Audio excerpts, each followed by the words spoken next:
నమస్తే, welcome to special focus. మా నాయకుడు 3 రోజుల్లో 30 చోట్లకు తిరిగాడు, 30 సభల్లో పాల్గొన్నాడు. ఓస్ అంతేనా? మా నాయకుడైతే 2 రోజుల్లో 200 చోట్లకు వెళ్ళాడు, 50 చోట్ల ప్రసంగించాడు. ఇలా నాయకుల గొప్పతనాన్ని, వారి ప్రచార ఆర్భాటాలను, హంగులను గురించి కార్యకర్తలు గొప్పగా చెప్పుకోవడం మనం చూస్తూనే ఉన్నాం. సామాన్యులైతే బాబోయ్, మనం ఒక ఊరు నుంచి మరో ఊరికి వెళ్ళాలంటే గంటల కొద్దీ టైం పడుతుంది. కానీ నాయకులు చూడు, గంటల్లోనే 10 చోట్లకు వెళ్ళొస్తున్నారు. మనం కూడా నాయకులైతే ఎంత బాగుంటుంది. అట్లీస్ట్ వాళ్ళ పిఏ ఉద్యోగం వచ్చినా ఎంచక్క గాల్లో తిరిగి రావచ్చు అనుకుంటాం. మనకంటే ఎత్తులో ఉన్నదాన్ని చూసి మనం సంబరపడతాం. ఇది సహజం, మానవ నైజం. మరి నాయకుల పరిస్థితి ఏంటి? వాళ్ళు గాల్లో ప్రయాణాలు చేసే సమయంలో ఎలా ఆలోచిస్తారు?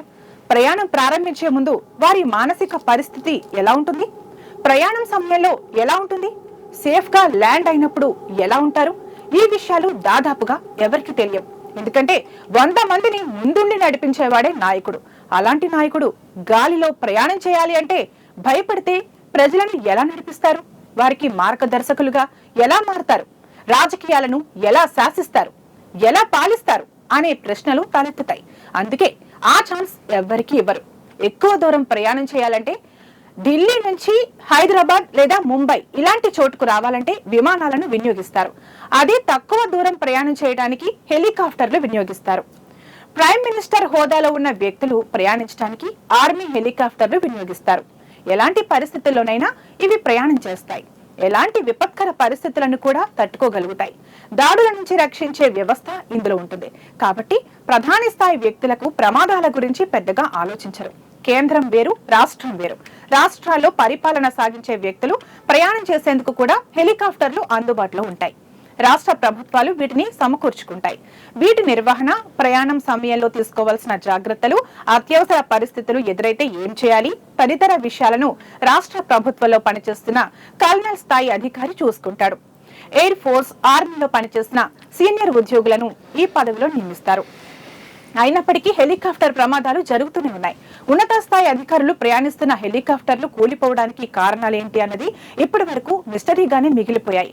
ప్రకృతి విపత్తుల కారణంగానే ప్రమాదాలు జరిగినట్టుగా అంచనా వేస్తున్నా దీని వెనుక నిజంగానే ప్రకృతి విపత్తులు ఉన్నాయా, లేదంటే అధికారుల వైఫల్యమా, లేక కుట్రలు దాగున్నాయా అన్నది ఇప్పటికీ మిస్టరీగానే ఉండిపోయింది. తాజాగా చంద్రబాబు ప్రయాణం కోసం స్టాండ్ బై హెలికాప్టర్ కూలిపోవడంతో పలు అనుమానాలు తలెత్తుతున్నాయి. హెలికాప్టర్ల ప్రయాణాలు, ప్రమాదాలు ఎందుకు జరుగుతున్నాయో స్పెషల్ స్టోరీలో చూద్దాం.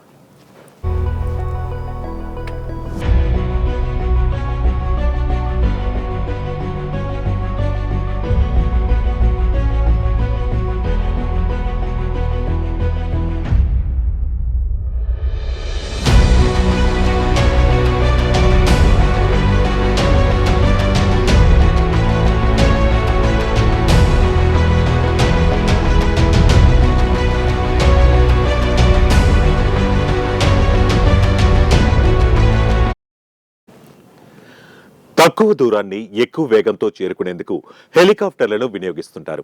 ముఖ్యంగా ఎన్నికల ప్రచార సమయంలో వీటిని వినియోగిస్తారు. ఎన్నికల ప్రచారానికి సమయం చాలా తక్కువగా ఉంటుంది. తక్కువ సమయంలో ఎక్కువ ప్రాంతాలను కవర్ చేయడానికి హెలికాప్టర్లు ఉపయోగిస్తారు.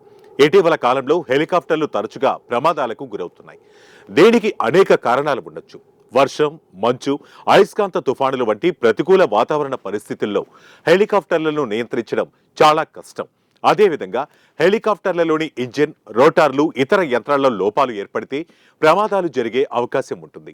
పైలట్లు తీసుకునే నిర్ణయాల కారణంగా కూడా ప్రమాదాలు సంభవించే అవకాశం ఉంటుంది.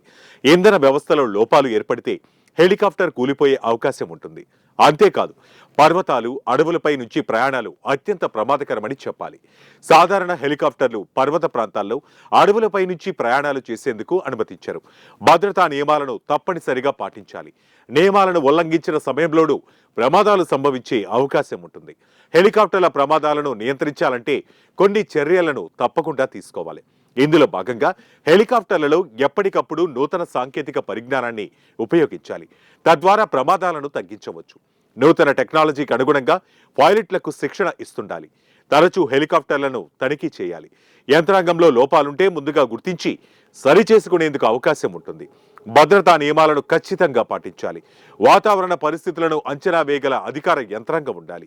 ఎలాంటి పరిస్థితుల్లో ప్రయాణం చేయవచ్చు, చేయకూడదో తెలిసిన వ్యక్తులను నియమించుకోవాలి. గతంలో parliament speaker GMC Balayogi helicopter ప్రమాదానికి గురైతే సాంకేతిక లోపమే కారణమని నివేదిక ఇచ్చారు. ఈ కారణంగానే హెలికాప్టర్ కొబ్బరి చెట్టును ఢీకొట్టిందని నివేదికలో పేర్కొన్నారు. హెలికాప్టర్ యంత్రాంగంలో లోపం కారణంగానే ప్రమాదం జరిగిందని అధికారిక నివేదిక పేర్కొంది. అంతేకాదు, ప్రతికూల పరిస్థితుల్లో ప్రయాణం కూడా ఎందుకు కారణమని చెప్పుకొచ్చారు. దీంతో పాటు పైలట్ తీసుకునే నిర్ణయాలు కూడా ప్రమాదానికి కారణమై ఉండొచ్చని నివేదిక పేర్కొంది. అయితే బాలయోగి మరణం వెనుక రాజకీయ శక్తులు ఉన్నాయని అప్పట్లో పలు కథనాలు వెలువడ్డాయి. ఈ కథనాలు అనుమానాలకు ఎలాంటి రుజువులు లేకపోవడంతో ఈ అంశాలను పరిగణలోకి తీసుకోలేదు.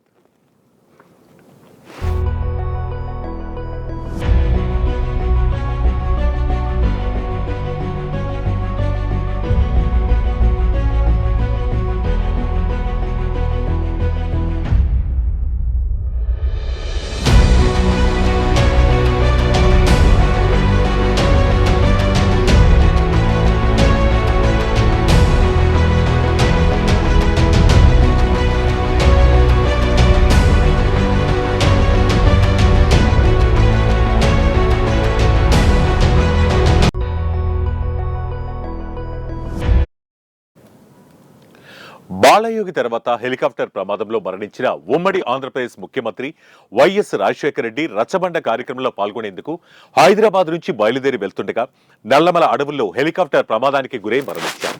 ఈ ప్రమాదంపై అనేక సిద్ధాంతాలు, వివాదాలు ఉన్నాయి.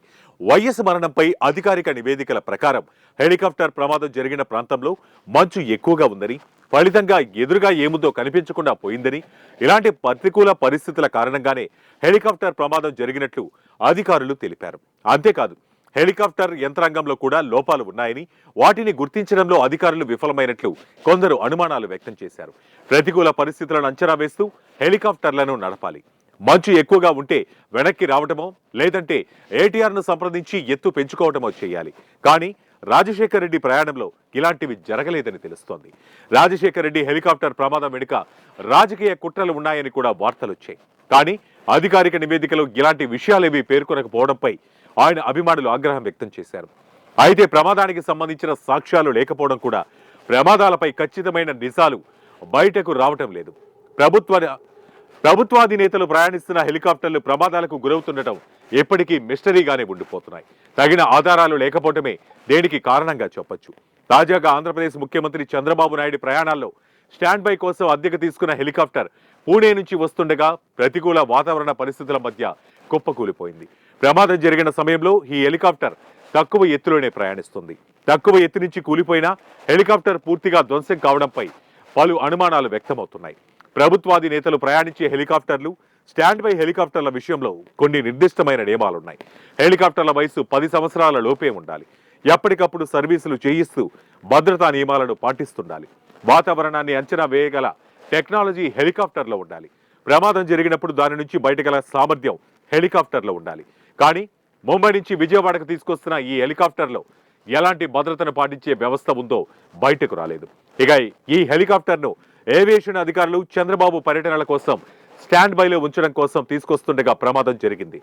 అయితే ఈ ప్రమాదంలో హెలికాప్టర్ను తప్పించి మనుషులెవరికీ ఎలాంటి ప్రమాదం జరగలేదు. ఒకవేళ ప్రాణ నష్టం సంభవించి ఉంటే ఏంటని ప్రశ్నిస్తున్నారు. అధికారుల భద్రతా నిర్లక్ష్యంపైనే ఇప్పుడు అందరూ దృష్టి సారిస్తున్నారు.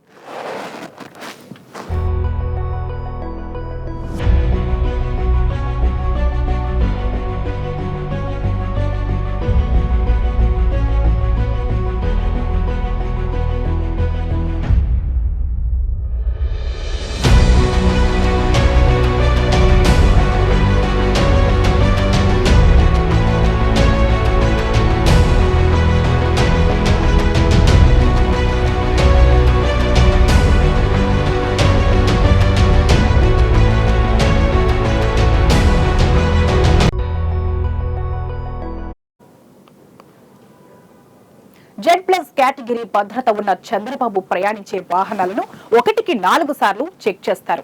అంతా సవ్యంగా ఉందని నిర్ధారించుకున్నాకే ప్రయాణించేందుకు అనుమతిస్తారు.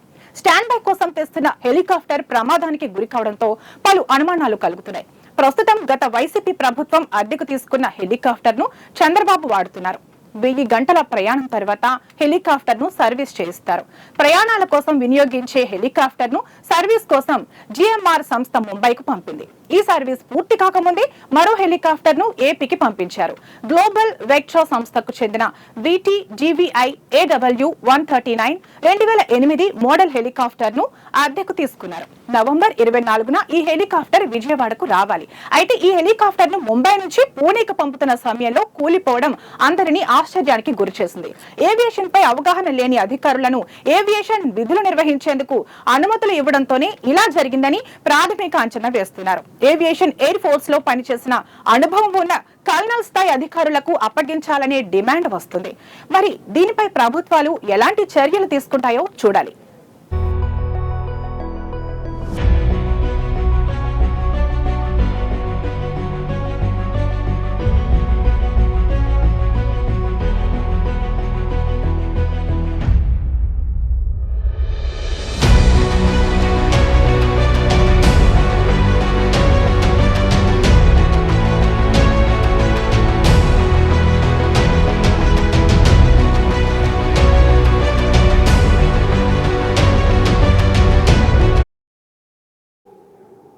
ఇది ఇవాల్టి స్పెషల్ ఫోకస్. మరొక ఇంట్రెస్టింగ్ టాపిక్ తో మళ్ళీ కలుద్దాం. నమస్తే.